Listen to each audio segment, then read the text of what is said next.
जूता फेंकने वाले और सीजीआई गवई साहब पर हमला करने वाले वकील आखिर जेल कब जाएंगे, सलाखों के पीछे कब जाएंगे, ये सबसे बड़ा सवाल है माय लॉर्ड, जो मैं आपसे हाथ जोड़कर इस वक्त पूछ रहा हूँ, बिहार की धरती से पूछ रहा हूँ।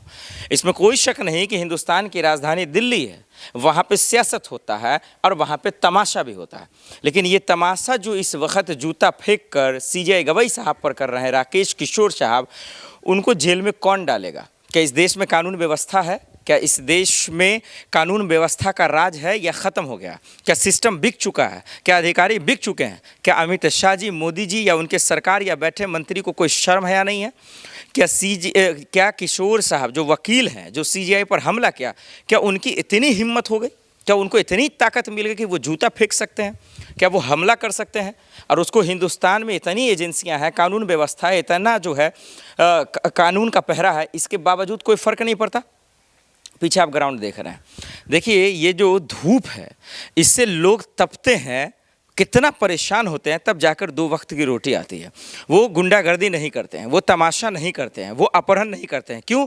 उनके अंदर कानून व्यवस्था का डर और खौफ है, और वो इसीलिए किया गया है ताकि कोई लफंगा, कोई लुच्चा, कोई गुंडा, कोई बलात्कारी मनमाना न कर सके। लेकिन वो वैसा ही हाल इस वक्त कानून के जानकार ही कर रहे हैं जिसका नाम राकेश किशोर साहब है। क्या उनको कानून व्यवस्था का डर नहीं है, या फिर सिर्फ गरीबों के लिए कानून बना है, बेकसूरों के लिए कानून बना है? हजार ऐसे लोग हैं जिनका कोई गलती नहीं है, जो सलाखों के पीछे है, जेल में है, बेकसूर हैं, जिनको फर्जी केस कर उनको फंसा दिया गया।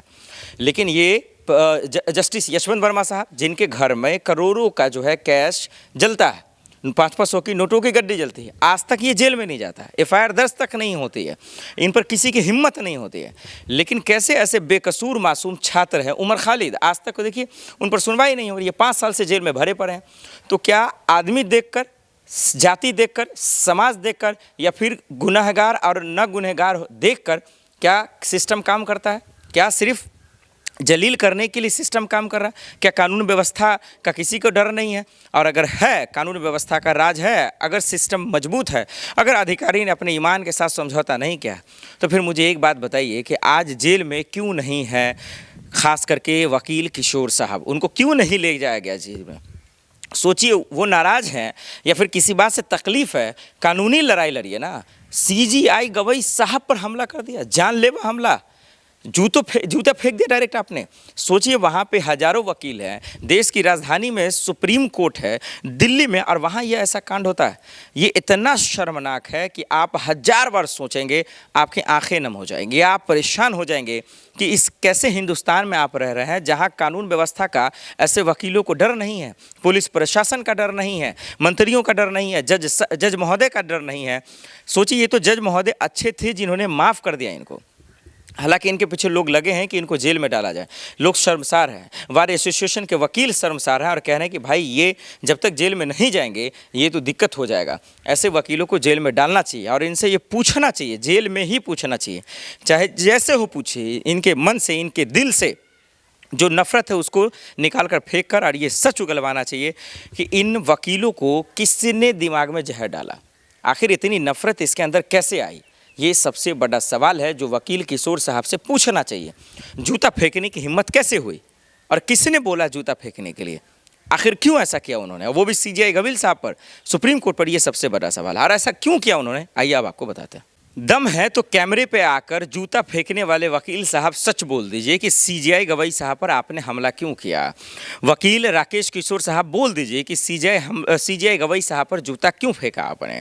और वो इसलिए क्योंकि कैमरे पे सच नहीं बोल सकते, आप बंद कमरे में सच नहीं बोल सकते, तो ये आप सिर्फ और सिर्फ सुप्रीम कोर्ट ही नहीं, देश के साथ साथ लोकतंत्र और संविधान का गला घोट रहे हैं, उसका अपमान कर रहे हैं, और उन लोगों को बढ़ावा दे रहे हैं जो दिन दहाड़े गुंडागिरी कर रहे हैं, जो किसी समाज को प्रताड़ित कर रहे हैं और जुल्म कर छाते पीट रहे हैं कि हम जो चाहे कर सकते हैं। क्या बृजभूषण शरण सिंह बनना चाहते हैं आप?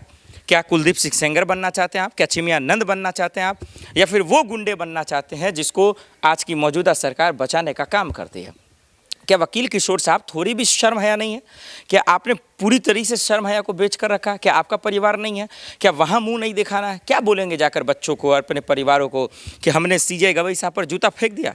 वो इसलिए कि मैं किसी बात से नाराज़ था, हिंदू मुसलमान के नाम से नाराज़ था, मंदिर मस्जिद के नाम पर नाराज़ था। किस बात की आपने पढ़ाई की थी?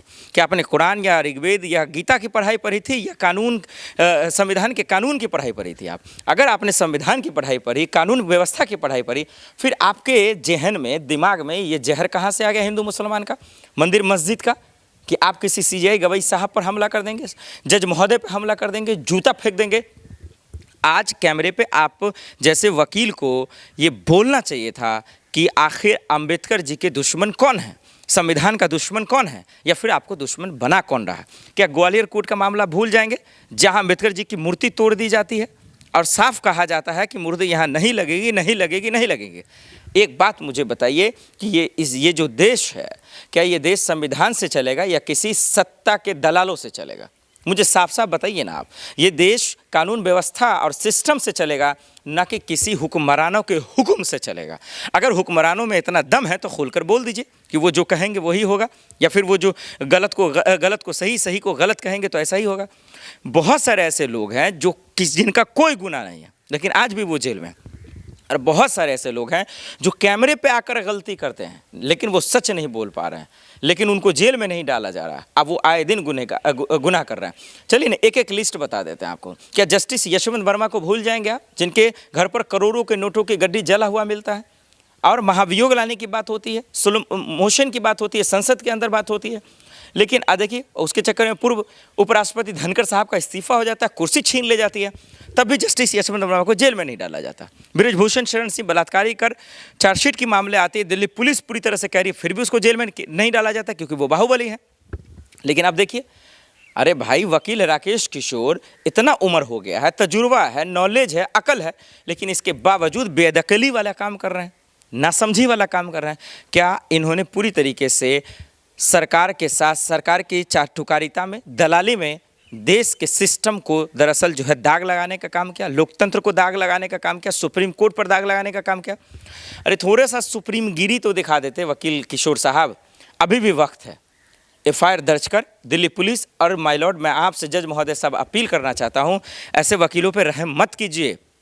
ये समाज में जहर घोलने का काम कर रहे हैं, नफरत फैलाने का काम कर रहे हैं। इससे समाज गंदा तो होगा ही, बर्बाद हो जाएगा, हिंदुस्तान बर्बाद हो जाएगा। इसलिए ऐसे वकीलों को जेल में डालिए, इन पर कोई रहम मत कीजिए, एफआईआर दर्ज करवाइए, आदेश दीजिए और इनको जेल में डलवाइए, और इनसे पता लगवाइए कि आखिर वकील किशोर साहब यानी राकेश किशोर साहब के जहन में, दिमाग में जहर किसने डाला, और जो डाला, जिसने ये आग लगवाई, जिसने ये जूता फेंकवाया, उन सब को उठा कर जेल में डालिए। नहीं तो ये संविधान, लोकतंत्र और सुप्रीम कोर्ट के साथ साथ सिस्टम को धीरे धीरे खा तो रहे हैं, बर्बाद और तबाह कर देंगे।